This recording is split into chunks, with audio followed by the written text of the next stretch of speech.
the NCAA actually did have people telling them, hey, we may need to look at this a little bit more proactively. So, did you ever see the movie Independence Day, Smokey? Yep. Okay, you know Jeff Goldblum in that movie? He was going around and he was telling everybody, like, hey, there's an alien's going to come. Like, he had to go tell the president that aliens are coming. And there were people who were like, there's no aliens coming. And then, like, they show up and they blow up everything and they're going to fight the aliens. That's essentially who Greg Shaheen was for the NCAA. He told them all along that, look, here's what's going to happen. All the way back is 2006 or 8, that here's where these things are headed, and here's where you can get ahead of it if you just make small incremental changes. Then maybe you can agree with it. One of them, just an example, was he figured they could make $48 million more a year off of the video game that they were making with EA Sports if they included the players in some of that money under name, image, and likeness. And they said, well, that's not likeness. And he asked them, why is that not likeness? And their response was, because we say it's not.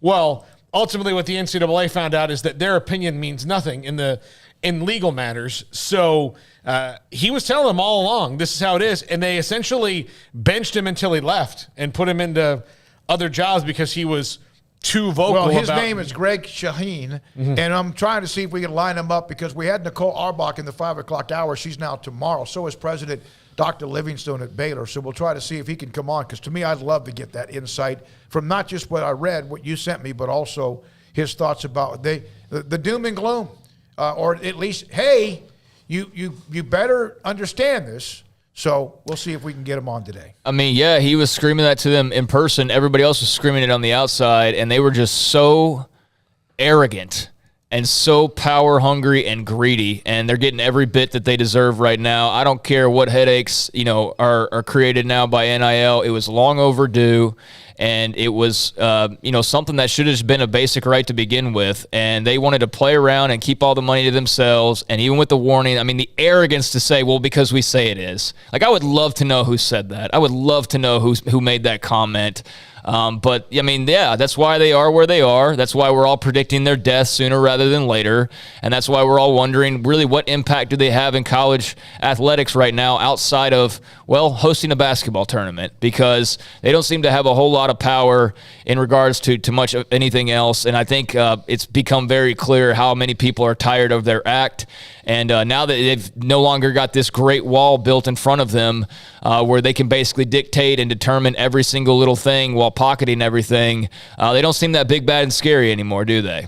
No. They really don't. So, you know what? That old guard needed to die out, and I don't mean that literally, obviously, but that old mindset of, oh, well, because we say so, that's ridiculous, and they get every bit that they deserve for being that arrogant to begin with, even with all of the warnings from him or from various others who have been talking about this for several years now. All right, some of you on the chat room are discussing this as well, and some of it, I know that you're just putting up scenarios. Are we going to play the janitor who cleans the stadium to sign an NIL, the football announcer? Hey, you leave us alone. Or you're talking about the PA guy. He probably gets $25 or $50 or whatever to do the game. And this is where I get torn on it, is because I want young players to be able to get money, especially those from, bad situations, especially at the high school level, because you're looking at like another 4 years of college at least, and you're looking at maybe you make the pros. Most likely you don't. So, I mean, how many opportunities are there like that to better yourself, better your family, and better your situations?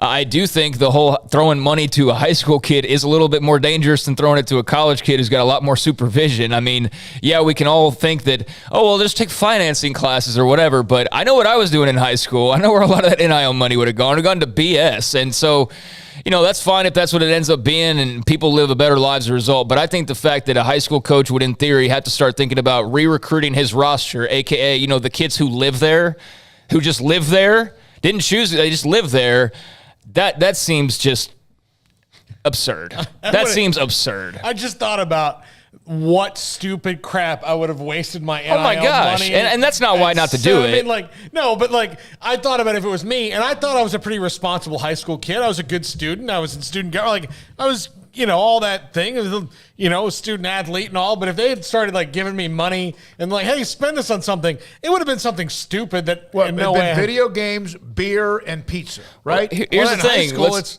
too hard to get beer in high school. But well, maybe where you were from. Yeah, it was. Yeah. At least in Pete Catalina's house, it sure as hell was. But I know this. It would have been, that stereo system that I had to save up money for and pass on the speakers and just get a CD player for my first car would have been ridiculous. And then what's the point of that thing? And that's one of the things that, let's not just say it's for high school kids that don't have, maybe had to handle $100 a week. NFL and NBA players, yeah. What about people even my age, 50-year-olds, 40-year-olds, people with even degrees? And I can tell you right now, I wish I could live my life backwards in many, many different ways. Financially, maybe is one of the top 2 or 3 reasons I wish I could live my life backwards. Because, I look back at how much I have blown over the years. It makes me sick to my stomach. So it's not just the high school kids and how to handle it. But when will it stop? And I don't know if it ever will. Yeah, I don't know if it ever will, because I think you just get lawsuit after lawsuit saying, well, why is this not legal, or why would this not be accepted? And so I don't know what the argument is. I don't think there is an argument for why you shouldn't be able to do it, but just because you can, should you? And so that's where I'm torn, because I do want to see people better, but at the same time, we're losing everything that is about the game. And I know some people say, who cares? We want money. We want money. We want money. And it all goes back to the money. But, golly, man, we're really losing a piece of ourselves. I think in some ways we're starting to talk about, NIL contracts for high school players. I think it's one thing if it's like the Miss Florida, women's basketball player of the year. Like, I'm sure, maybe a company out there, or even a bigger company, if she's incredibly popular, the number one recruit, that type, the Quinn Ewers type of a player, I'm sure that they could probably make some nice amount, certainly better than the zero they would make. But I'm not so much talking about that as I am, that's just going to lead to tampering in high schools. And, is that really what's healthy for younger people? You could say somebody I know is probably, it makes, you can pay bills now, or they've got money for better lunch, or like whatever the case may be. I get that, but man, I'm torn, because I just feel like it's so much about the money, and it's like now we're trying to, potentially tamper with the high school experience of just representing where you were born and raised, or where you happen to move to because dad or mom got a job, and now it's just about the money again. Like, maybe I'm the only one. I just feel like we're losing some of the spirit of it, and it's all just about the money. And I know most things are, but not Texas high school football, man. Well, not Texas high school football. It doesn't mean it will go through. No, I know. And it most likely, that's going to be interesting to hear what Lee Wigington said. Somebody pointed out to me, there's kids transferring from Texas schools to like Louisiana because they have NIL. Like, what real money is that creating? That's what I would love to know too, just out of my own personal curiosity. Aside from what we're even discussing, it's just like, what kind of money is there in a state that does allow NIL for high schoolers right now? What are we talking about exactly? But I don't know. I looked up like Texas high school transfers. I don't know how many examples there are of that, of guys leaving state for NIL deals or girls leaving state for NIL deals. But I can see where that would be a problem. I just don't know that, it'll curb it all that much. Well, but you mentioned maybe stashing players at certain schools so that when they're done, a particular college can then have their way. Markel saying that Trey Wisner at DeSoto will help land Jonte Cook. No, he won't. Trey Wisner, I don't even know if he's on campus there yet. He's been working out there. I think he's talking about for Texas. Yeah, I know what he's talking about. Jonte Cook is a possible University of Texas. He's a prospect. He's one of the highest-rated prospects in the country.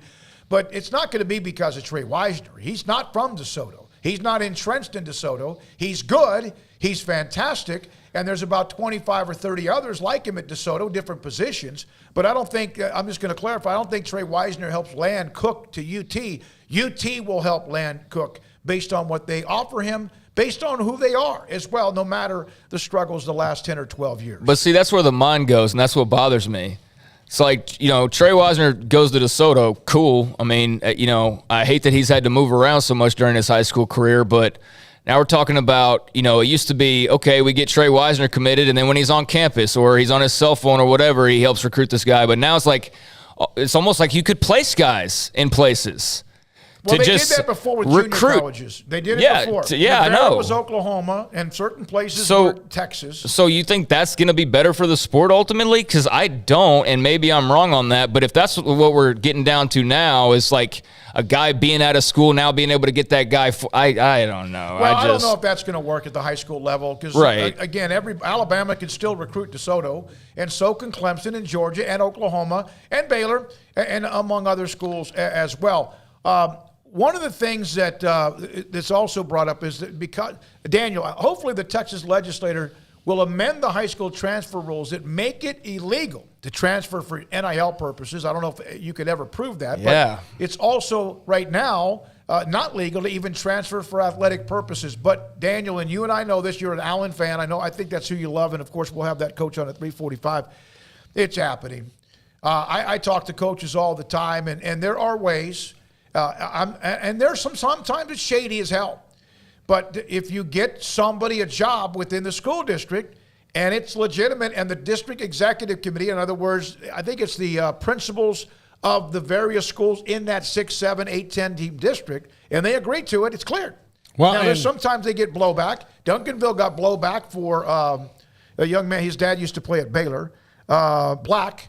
He still played. They won the state championship. He was the tournament MVP, even though at times he was cleared. And then the UIL started to look into this. And that still might be one day at some point down the road taken away from them. Well, and look, if anybody is good at covering their tracks, like I can promise Craig Smoak an NIL deal that officially starts 8 months after he enrolls in school. So he didn't move for NIL. NIL just happened 8 months later. Yeah, but you can't move for, you're right. So you're right. And Texas is pretty damn tough when it comes to monitoring, even though it happens in this city and every city around this state, players are transferring constantly. I mean, just think about it happen. What about the quarterback that was at Bosqueville, Midway, and Connolly?